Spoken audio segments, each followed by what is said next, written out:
लोग एक नहीं होंगे। इसकी तैयारी के लिए हम तैयार हैं। और भाइयों बहनों, और गैस के सिलेंडर के यहाँ पर जो एम्प्लॉयमेंट होगी 80% एफईजेड को लेकर, भूमि अधिग्रहण के मामले को लेकर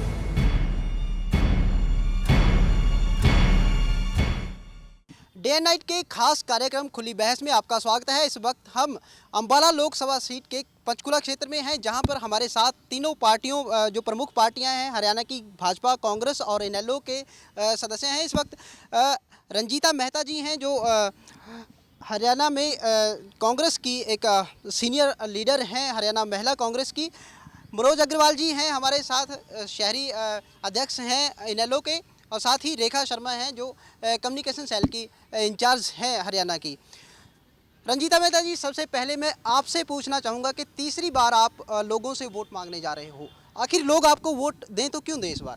देखिए, हमारा हमेशा ही जो मुद्दा रहा है वो विकास का रहा है। आज तक पिछले 10 सालों में हरियाणा में हमने इतना विकास किया है, उसी विकास को लेकर, उसी विकास के मुद्दे पर हम आगे चल रहे हैं और लोगों को कह रहे हैं जिस तरीके से हम पहले विकास करते आए हैं, आने वाले समय में भी उतना ही विकास होगा, उतनी ही खुशहाली होगी, इसलिए हमें ही वोट दें। कितना इत्तेफाक रखते हैं अग्रवाल जी? रंजीता मेहता जी कह रहे हैं उनकी सरकार ने विकास किया है, इस बार भी विकास के नाम पर वोट मांगी जा रही है, कितना इत्तेफाक रखते हैं? मैं तो एक ही लाइन में एक ही शब्द कहूँगा कि दिल बहलानों को गालिब ये ख्याल अच्छा है। कागजों में विकास के दावे और कागजों के अंदर ही लकीरें खींच के विकास नहीं हुआ करता। जो हमारे यहाँ का विकास है पंचकुला शहर का, विधायक जी ने एक बात कही, मैं बार बार इस बात को रिपीट करता हूँ कि गांव में जाकर उन्होंने ये बात कही थी कि मैं गांव की सड़कों को पंचकुला शहर जैसी बना दूंगा। आपके सामने है, गांव की सड़कें तो पंचकुला शहर जैसी नहीं बनी, लेकिन पंचकुला शहर के सड़कें जो हैं वो गाँव से भी बदतर बन चुकी हैं। मोदी की लहर में सवार होकर भाजपा भी इस बार सत्ता के सपने देख रही है, आप कितना इत्तेफाक रखते हैं? जो सत्तारूढ़ जो कांग्रेस है वो कह रही है कि विकास काफ़ी करवाया है और उसी आधार पे उनको वोट मिलेंगे। अगर इनको इतना विश्वास होता तो इनकी लोकसभा की जो कैंडिडेट है वो राज्यसभा में पहले ही ना भाग गई होती, क्योंकि अगर विकास के मुद्दे पे उनको वोट मिल रहे होते तो अपने राज्यसभा में सिक्योर ना कर लेती, वो लड़ती और लोगों को कहती कि मैंने विकास किया है इसलिए मुझे जिताओ। तो जब वही अपने आप ही कॉन्फिडेंट नहीं है अपने काम पे, तो हमसे पूछने की जगह तो आप इसी को देख लीजिए कि वो क्यों भाग गई यहाँ से। बेहद बड़ा कटाक्ष आया है आपकी पार्टी पे, आपके जो नेता हैं वो भाग रहे हैं चुनाव से, राज्यसभा में पहुँच चुकी हैं शैलजा जी।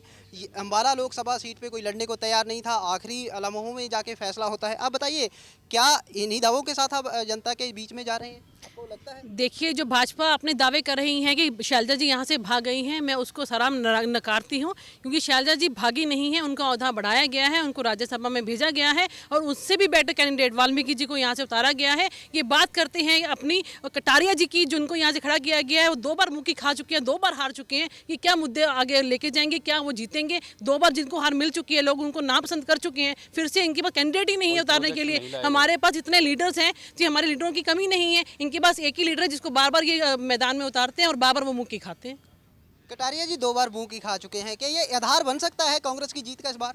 जी बिल्कुल नहीं, हम अपने हमारे को कैंडिडेट पे कॉन्फिडेंस है और हमें अपने पीएम कैंडिडेट पे कॉन्फिडेंस है कि नरेंद्र भाई मोदी के उस पे वोट मिलेंगे। और कटारिया जी जिस तरह से यहाँ पिछले 5 साल से हारने के बाद भी काम कर रहे हैं और जनता के बीच में है, इनकी शैलजा जीतने के बाद भी लोगों से नहीं मिली जितने हमारे कटारिया जी हारने के बाद लोगों के बीच में और उनके काम कर रहे हैं।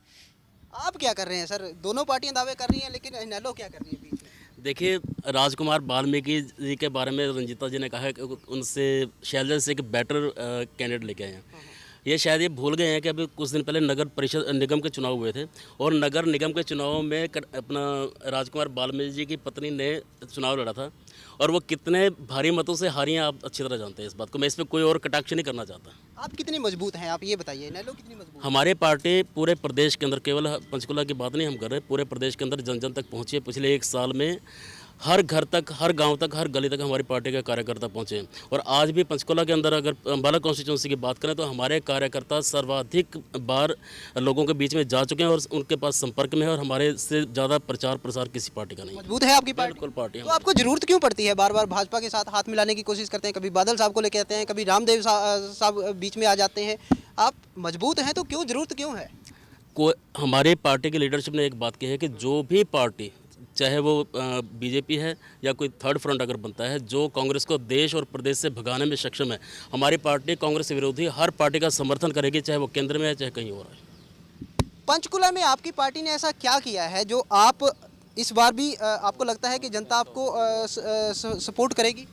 देखिए, जो हमारे यहाँ के उम्मीदवार हैं वो वाल्मीकि समाज से हैं, वो ग्राउंड लेवल से जुड़े हुए हैं, पिछले 25 साल से पंचकुला के बाशिंदा हैं, उनको यहाँ की गलियों की, यहाँ की प्रॉब्लम्स की पूरी जानकारी है और हमें पूरा विश्वास है जिस तरीके से पिछले 10 सालों में कांग्रेस ने राज किया है और तरक्की की है और विकास किया है, आने वाले समय में भी इतनी तरक्की और विकास राजकुमार जी के नेतृत्व में होगा। आपने कहा कि आपके उम्मीदवार जानकार हैं, यहाँ के काफ़ी ज़्यादा वाकिफ़ हैं, इस आधार पे तो वोट नहीं देते लोग। मुझे लगता है कि आज के टाइम में तो इस आधार पे वोट नहीं मिलता। काम क्या किए हैं? देखिए, काम की अगर बात ले लीजिए तो जगह जगह पे विकास हुआ है। अगर आप पंचकुला की बात करते हैं, यहाँ पे पहले सिर्फ 60 बेड का हॉस्पिटल था, जनरल हॉस्पिटल, जो कि बढ़ाकर 300 बेड कर दिया गया है। इसके अलावा यहाँ पे HMT में आपने देखा है कि कितनी उनको प्रोग्रेस पैकेज दिया गया है। उसके अलावा आशियाना के 1600 फ्लैट गरीब लोगों को दिए गए हैं। उसके अलावा टोल प्लाजा जैसी चीज़ें आई हैं, नेशनल हाईवे बने हैं। इसके अलावा बात करते हैं डैम बना है। क्या विकास नहीं हुआ? फूड सिक्योरिटी बिल हमने अप्लाई किया है, RTI हम लोग लेके आए हैं, भ्रष्टाचार हम दूर कर रहे हैं। कैसी कौन सी चीज़ है जो कांग्रेस ने नहीं प्रदान की है? जो भ्रष्टाचार लोगों ने फैलाया हुआ था, जिस भ्रष्टाचार की वजह से आज वो जेलों में बैठे हैं, ये भ्रष्टाचार को उजागर करने वाली कौन है? कांग्रेस पार्टी है। ये RTI हमारे तरफ, हमने राइट टू इन्फॉर्मेशन दिया, उससे सब कुछ उजागर हुआ। इसी लोग भ्रष्टाचार को लेकर जो बात करते हैं कि नैनो पार्टी वाले हमारे अभी आपसे बात कर रहे थे कि यहाँ पे गलियों में कुचों में हमारे लोग मिलते हैं, जुलते हैं, भागते हैं। इनको अपने आप पे कॉन्फिडेंस नहीं है, इसलिए दूसरी पार्टियों का सहारा लेने की कोशिश करते हैं। कहते हैं ना जी, चोर चोर मसेरे भाई, वो वाला काम इनका है। चलिए, काफ़ी बड़ा टैक्स आया है। आप ये बताइए, शिक्षा भी दी है, स्वास्थ्य भी दिया है, मेहता जी कह रहे हैं स्वास्थ्य शिक्षा सब कुछ दी है। आपको कितना विकास चाहिए और सबसे बड़ी ज़रूरत क्या मानते हैं आप जो पूरी नहीं हुई? और चोर चोर मुसेरे भाई वाला जो जुमला आप पे फिट किया गया है, उसका भी जवाब जरूर हम चाहेंगे। देखिए, इन्होंने कहा कि चोर चोर मुसेरे भाई, हमने तो चोरी की होगी किसी के, अगर हमने कहीं थोड़ा बहुत किया होगा तो उसका 100 ग्राम में से 10 ग्राम खा लिया होगा। इन्होंने तो लूट लिया सारा देश, इन्होंने पूरा देश लूट लिया। चाहे बोफोर्स घोटाला हो, चाहे कुछ भी हो, चाहे कुछ भी हो, आप घोटालों के फहरिस्त निकाल के देखिए कहाँ पे क्या सीन करते हैं। ये कहते हैं कि हमने चोर चोर मुसेरे भाई की बात करते हैं, लेकिन इन्हें अपने गिरेबान में तो झांक के नहीं देखते कि इन्होंने इनमें तो एक भी साहूकार नहीं है, एक भी साहू नहीं है, सारे के सारे डकैत हैं। अगर हम चोर हैं तो ये तो डकैतों के भी डकैत हैं। आपको भी चोर कहा है, आप क्या कहना चाहेंगे? मैं तो कांग्रेस की बातों को ये एक कान से सुनती हूँ और दूसरे से निकालती हूँ, क्योंकि पहली बात तो इन्होंने कहा हमने राज किया है। बीजेपी राज नहीं करती, सेवा करती है, और ये लोग राज करते हैं। सोनिया ने इनको यही सिखाया है कि एक वो रानी है और उसके सारे प्यादे हैं, बस। सोनिया रानी है, आप सभी प्यादे हैं। आप ये बताइए कि आपकी जो पार्टी है, आपके जो नेता हैं, बड़े बड़े दाग लगे हैं भ्रष्टाचार के, इस बार भी भाग रहे हैं, शैलजा जी भाग रहे हैं और भी नेता भाग रहे हैं चुनाव से।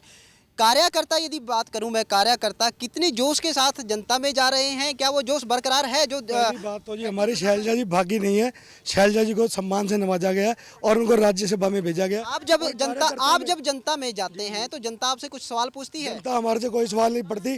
कांग्रेस प्रशासन से बिल्कुल खुश है और बहुत अगली बार दोबारा सरकार कांग्रेस की बनने जा रही है, सेंटर में भी और स्टेट में भी। आप बताइएगा, आप इनेलो के कार्यकर्ता हैं, आप जब जनता में जाते हैं वोट मांगने के लिए कि इस बार हमें जिताना है, तो कोई सवाल पूछते हैं? आपकी पार्टी के नेताओं पर भी दाग हैं?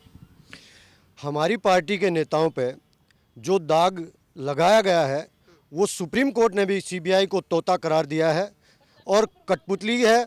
कांग्रेस सरकार और CBI के षड्यंत्र को पूरा भारत जानता है। रही बात जो थोड़ी देर पहले सवाल जो मुसेरे का कुछ था यहाँ पे, तो नरेंद्र मोदी का भी दावा है कांग्रेस मुक्त भारत, और ओम प्रकाश चौटाला हमेशा कांग्रेस मुक्त हरियाणा के लिए लड़ते रहे हैं और ये काम होगा। ये देश भी कांग्रेस से मुक्त होगा और ये हरियाणा प्रांत भी अब की बार मुक्त होगा। आप देखिए, 2,13,000 एकड़ जमीन भूपेंद्र सिंह हुड्डा ने 10 साल में हरियाणा के किसानों की लाइसेंस दे दिए, रिहायशी और औद्योगिक। किसान को तबाह करके रख दिया। क्या खेती की जमीन को तबाह करके शहरों में छोटे छोटे नौकरियां पैदा करना, छोटे छोटे रोजगार के अवसर पैदा करना, क्या ये विकास है? छोटे छोटे कहीं मजदूर, क्या गांव का एक किसान शहर में आके रिक्शा खींचेगा? इनको जवाब जनता हरियाणा की देगी। जो एक पैसे का घोटाला किसे कहते हैं, घोटाला किसे कहते हैं? जिसमें पैसे का लेन देन हो। एक पैसे का लेन देन नहीं है टीचर भर्ती घोटाले में। तो फिर चलिए बहुत सारी कमियां वो गिनवा रहे हैं भ्रष्टाचार को लेकर।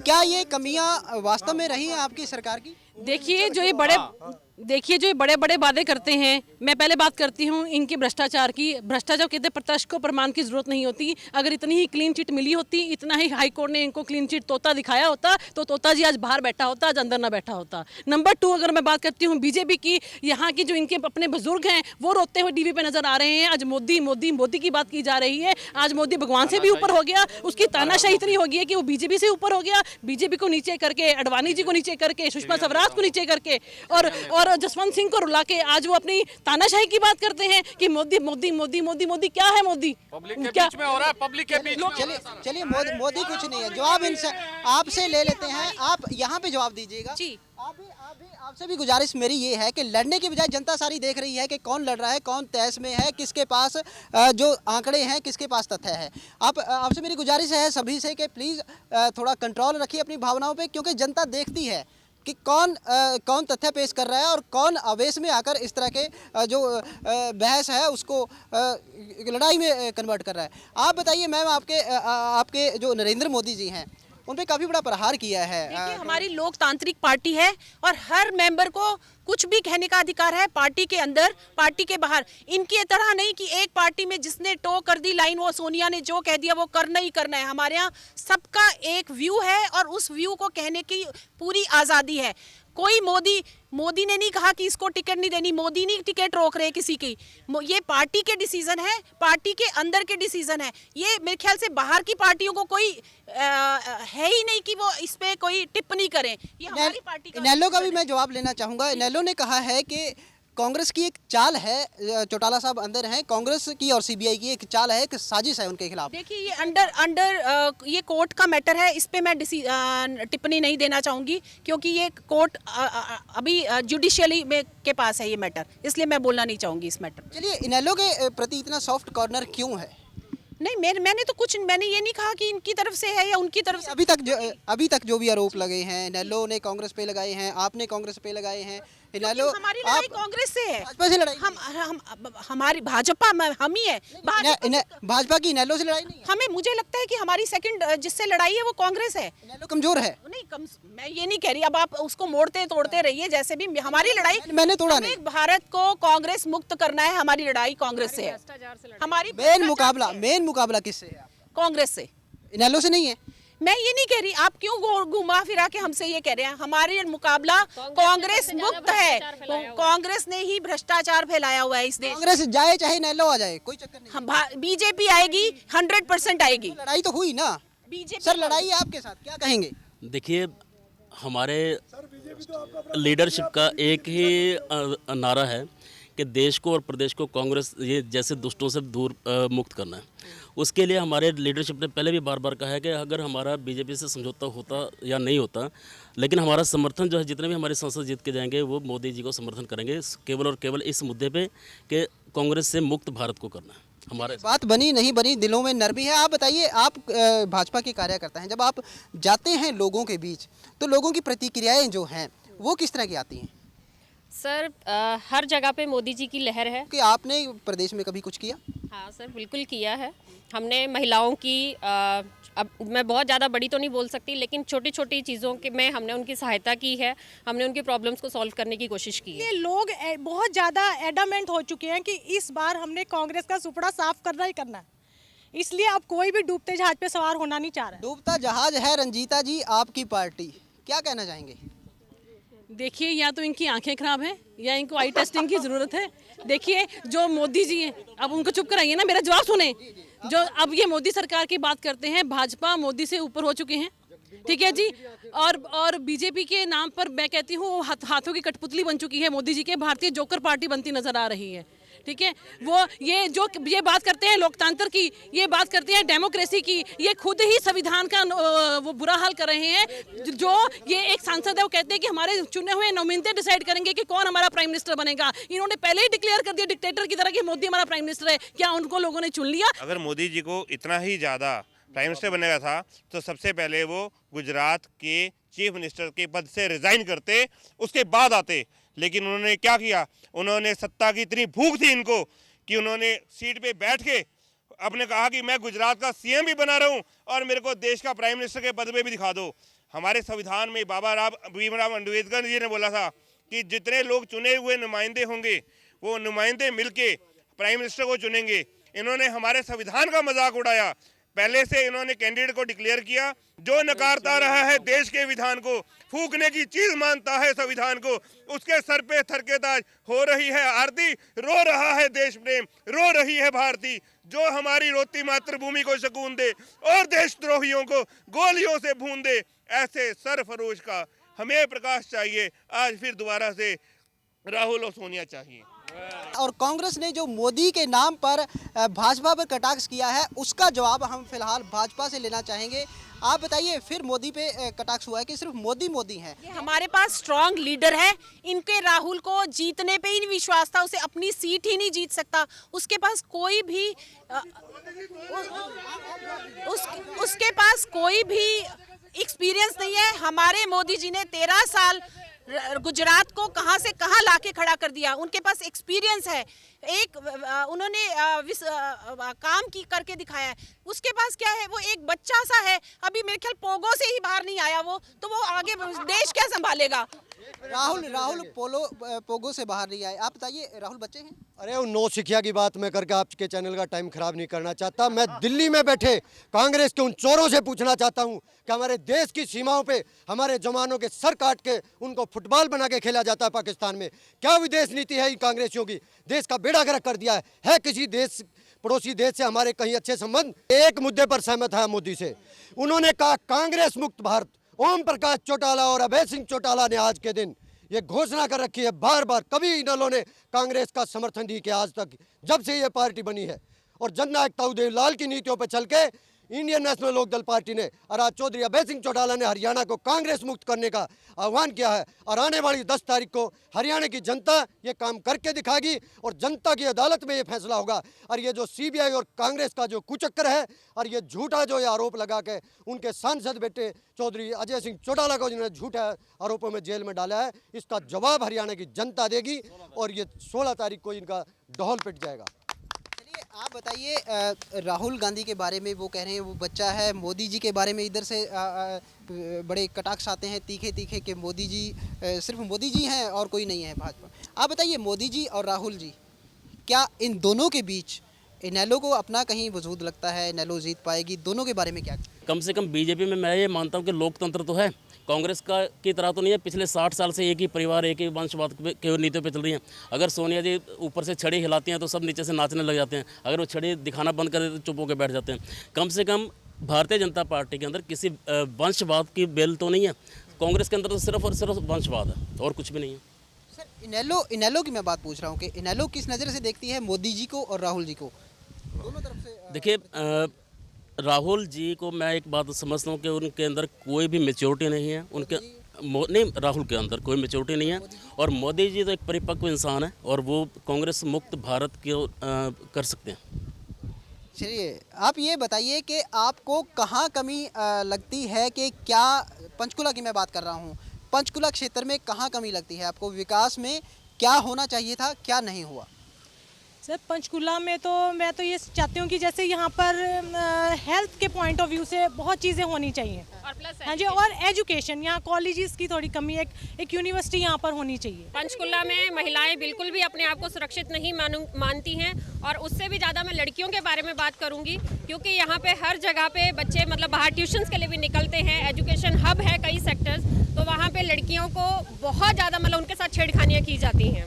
लड़कियां सुरक्षित नहीं है। आप ये बताइए, आप इनेलो के एक युवा कार्यकर्ता हैं, युवाओं को क्या चाहिए जो पंचकुला में जो कांग्रेस सरकार नहीं दे पाई? कांग्रेस सरकार, आप देखिए थोड़े दिन पहले यहाँ पे नैनो सिटी नाम से सबीर भाटिया जी की यहाँ पे ऐलान हुआ था कि नैनो सिटी बनेगी यहाँ पे।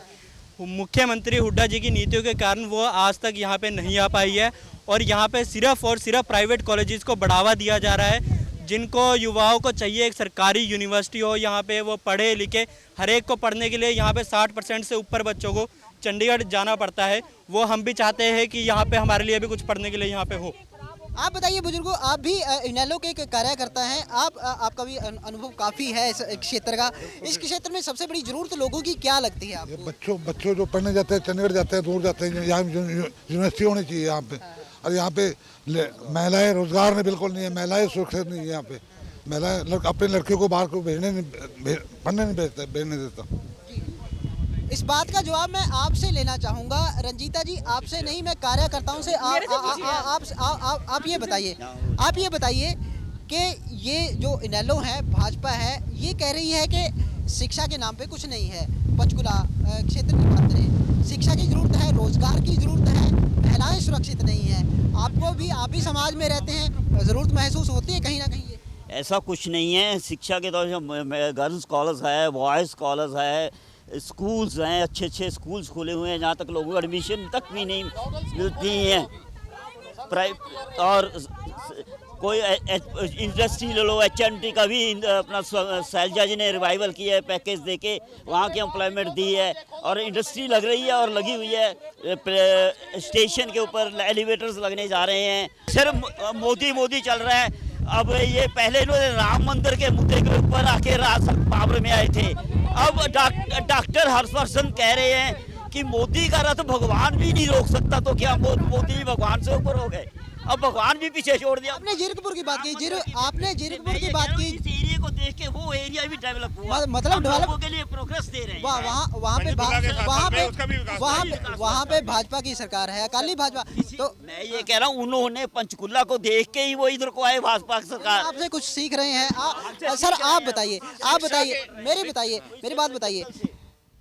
लोग कह रहे हैं, जो इनेलो और भाजपा वाले हैं, वो कह रहे हैं कि रोजगार के नाम पे आपकी सरकार कुछ नहीं कर पाई। आपको लगता है ये कमी है? ऐसा है। मैं पहले तो ये कहना चाहूँगा कि ये जो कह रहे हैं बीजेपी वाले, मोदी की कोई लहर नहीं है, पूरे देश में कोई लहर नहीं है। जो नौकरियों की बात करते हैं, हमने 16,000 सफाई कर्मचारियों को नॉर्मल क्षेत्र में और 11,000 सफाई कर्मचारियों को हमने नौकरी दी है। 16,000 हमने पंचकुला क्षेत्र के जो आसपास के एरिया है, डेवलप एरिया है, उनमें हमने सफाई कर्मचारियों को दी है। इन नौकरियों की बात करते हैं, 26,000 नौकरियां हमारी सरकार ने दी है और किसी सरकार ने नहीं दी है। अब जो बात करते हैं कि हमारा राहुल गांधी युवा है, उसको समझ नहीं है, तो मैं इनसे बात करना चाहूँगी, क्या इनके दुष्यंत चौटाला बहुत बड़ा उम्र के हैं और ये बात करते हैं वंशवाद की। वंशवाद की बात करते हैं तो चौटाला ये चौटाला पार्टी, कांग्रेस पार्टी, ये जो चौटाला सरकार है, क्या ये वंशवाद नहीं है? मोदी साहब जो हैं 2 जगह से चुनाव लड़ रहे हैं, क्या उनको लगता है कि कहीं हार ना जाए? जी नहीं, बिल्कुल ऐसा नहीं है। ये उनके ऊपर गुजरात का प्रेशर था कि हमारे यहाँ से भी लड़ेंगे। ऐसा कुछ नहीं है, वो नहीं 2 जगह से लड़ना चाहते थे। ये सिर्फ गुजरात का प्रेम है जो उनको कह रहे हैं कि वहाँ से भी लड़े। कांग्रेस जो है आरोप लगा रही है मोदी पे, कांग्रेस जो है मोदी पे आरोप लगा रही है कि 2 जगह से चुनाव वो लड़ रहे हैं, कहीं असुरक्षित अपने आप को महसूस कर रहे हैं। नहीं, मैं ऐसा नहीं मानता। अगर मोदी साहब 2 जगह से चुनाव लड़ रहे हैं तो उसका अगर वाराणसी से चुनाव लड़ रहे हैं तो उसका प्रभाव एक ये बनता है कि बिहार के सीटों पर, पूर्वी यूपी की सीटों पर उसका प्रभाव बने और वो कांग्रेस के चंगुल से निकल। उनका मकसद ये है। तो चलिए, ये है पंचकुला क्षेत्र जहां पे राजनीतिक दलों में पूरी तरह से गर्मी है। हालांकि बारिश का मौसम है, लेकिन ये गर्मी जो है राजनीतिक दलों की, वो साफ आप देख सकते हैं। कैमरामैन मुकेश पांडे और गिरीश दुर्गापाल के साथ कुलवीर दीवान, डे नाइट न्यूज, पंचकुला। खबरों की दुनिया में आइए, हमारे साथ कहीं भी और कभी भी जुड़िए। हम मिलेंगे फेसबुक पर, हम दिखेंगे YouTube पर, हमें फॉलो कीजिए ट्विटर पर। खबरों के साथ बने रहिए रात दिन।